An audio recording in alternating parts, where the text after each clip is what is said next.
بسم اللہ الرحمن الرحیم۔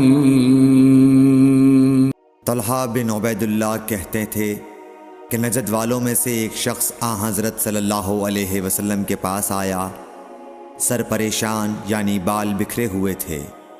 ہم اس کی آواز کی بن بناہٹ سنتے تھے اور ہم سمجھ نہیں پا رہے تھے کہ وہ کیا کہہ رہا ہے، یہاں تک کہ وہ نزدیک آن پہنچا جب معلوم ہوا کہ وہ اسلام کے بارے میں پوچھ رہا ہے۔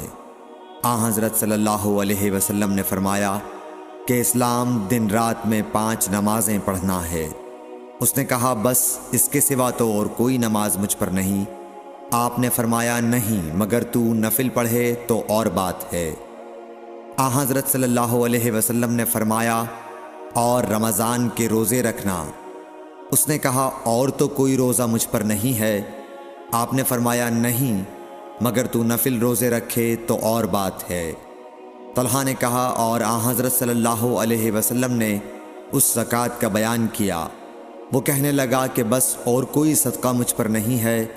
آپ نے فرمایا نہیں مگر یہ کہ تو نفل صدقہ دے تو اور بات ہے۔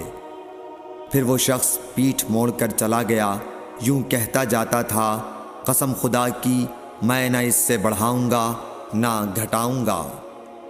حضرت صلی اللہ علیہ وسلم نے فرمایا اگر یہ سچا ہے تو اپنی مراد کو پہنچ گیا۔ صحیح بخاری حدیث نمبر 46۔